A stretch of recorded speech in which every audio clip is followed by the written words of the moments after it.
Okay, sir, let's take a look at your essay answering the question, why do you believe Mrs. Price acted the way she did, from the short story 11.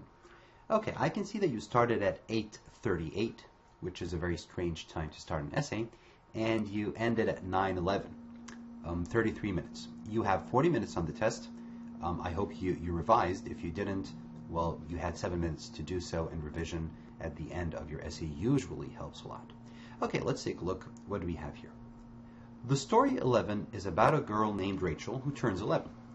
Her day begins like it usually does, eating breakfast and going to school. This is actually a misplaced modifier. You're basically saying that the day was eating breakfast and going to school. So you should reword this in a way to show that Rachel is the one who is eating breakfast and going to school.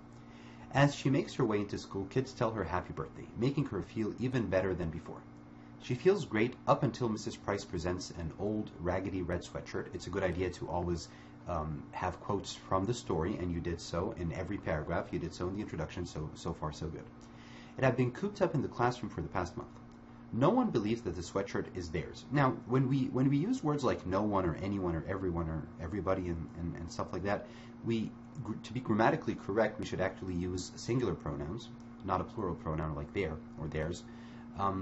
Even though it's a little bit controversial, some people say it's okay and some people say it's not that okay. So I would prefer that you use a plural noun when you are going to use a plural pronoun.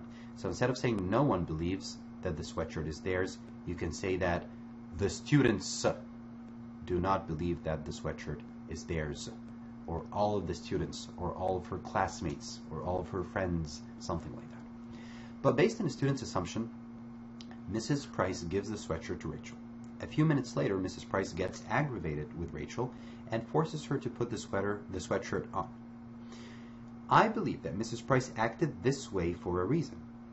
She might have been sick. Now let's stop here. I can see that you have 3 reasons right here. Okay? So instead of saying Mrs. Price acted this way for a reason, you should say Mrs. Price acted this way for 3 distinct reasons, or for 3 reasons. Show the reader that you are organized and that you have a number of reasons, and tell me how many they are. She might have been sick. Not a good idea to use a word like might here, because you're actually telling me your opinion, and you should sound convinced that what you're saying is very definite. You're quite sure of your opinion, so don't use a word like might, okay? She might have been sick of being responsible of the sweatshirt, so I can see this is your first thing here, responsibility. Comma, she didn't want to wait, so she didn't want to wait, she was in a hurry for someone to pick it up. Or she didn't want the sweatshirt in her possession, so she doesn't want to keep the sweatshirt, she wants to get rid of it. Very good. However, I don't like the use of the word or, as I said. It's best to say she had 3 reasons, and that's the first, the second, and the third reason. Giving me a choice of only one of those reasons isn't really realistic, because usually when we do something, we usually have more than one reason. It makes your essay stronger.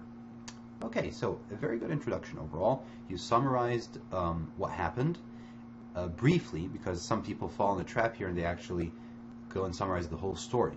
Okay, and that's really not the point of the essay. The point of the essay is to answer this question up here.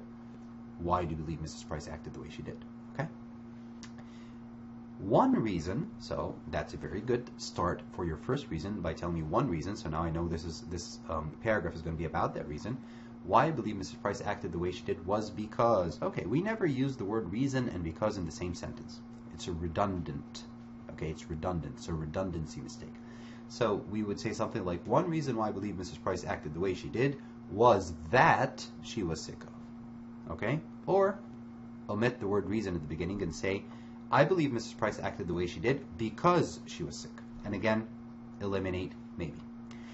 Sick of being responsible of the sweatshirt. If anything had happened to the sweatshirt and it was someone else's, she could have gotten in big trouble. Okay, she could have gotten in big trouble.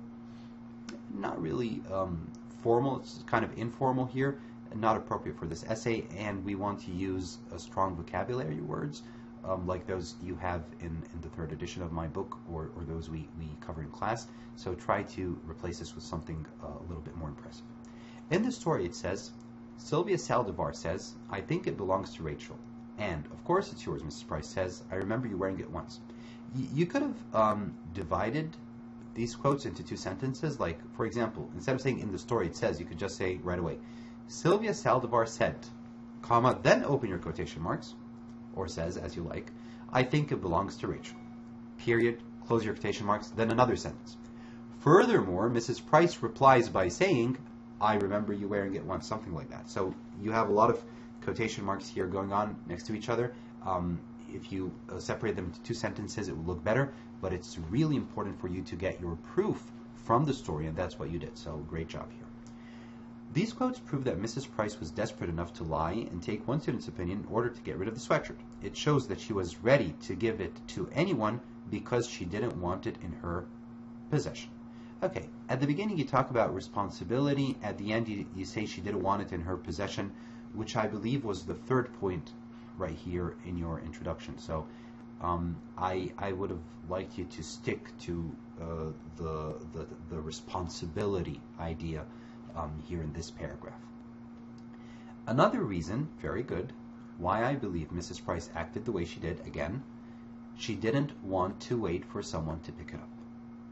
Considering no one raised their hand, again, no one and their hand, okay, in all cases it's going to be their hands, if you're talking about all of them, but again, I would have preferred something like, considering that not one of the students raised his or her hand, okay, or the students and then their hands, either one would be better. To claim their old sweatshirt proves that no one was going to pick it up anytime soon. Mrs. Price probably thought of this.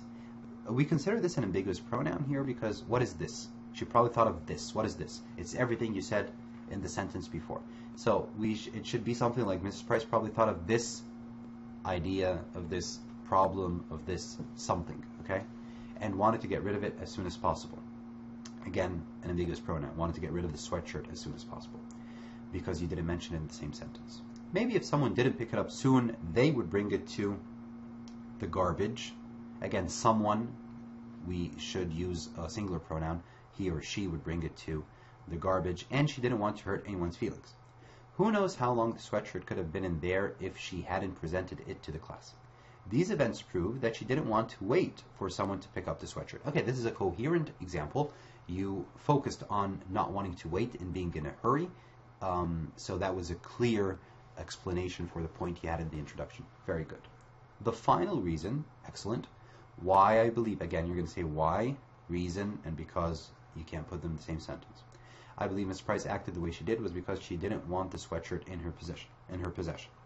The way Rachel describes the sweatshirt says a lot about it. It's an ugly sweater with red plastic buttons and a collar and sleeves all stretched out like you could use it for a jump rope.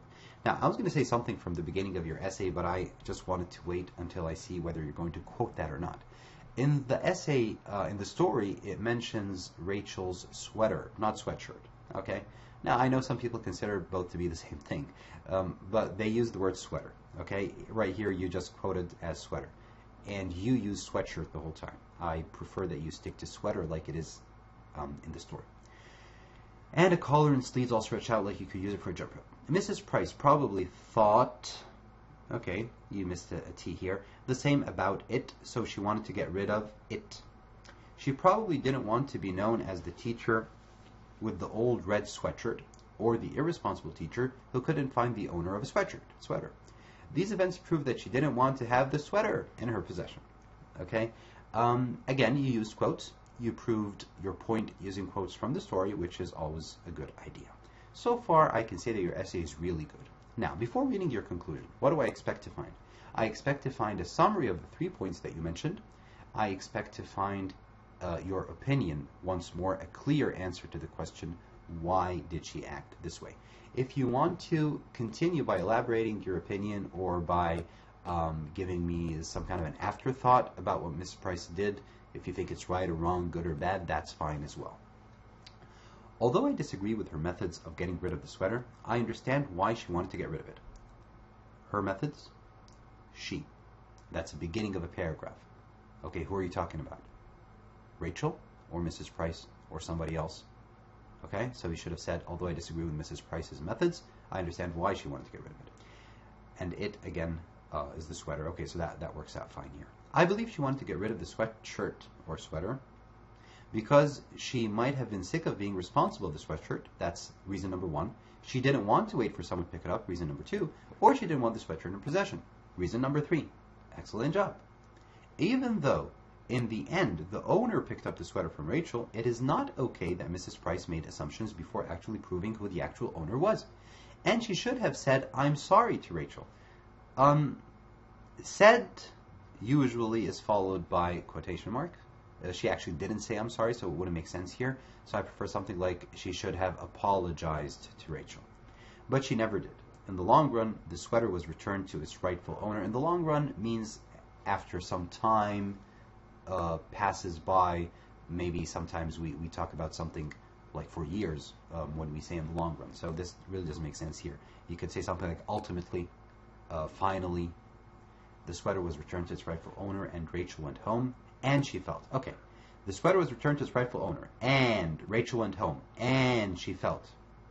Okay, and was sung. Now you should have put commas here and an "and" only at the end. Felt a lot better as she ate cake and was sung happy birthday. This is a very smart way to end your essay. You started with how everyone was telling her happy birthday because it was her birthday in the introduction.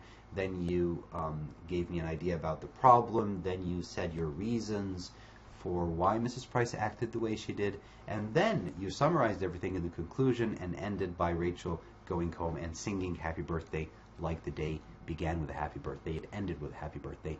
Very smart. Good essay overall. Take a look at this video again and look at the notes I said. Try to rewrite it if you want. Overall, very promising. If you have any questions, feel free to send me an email anytime or call me. Okay?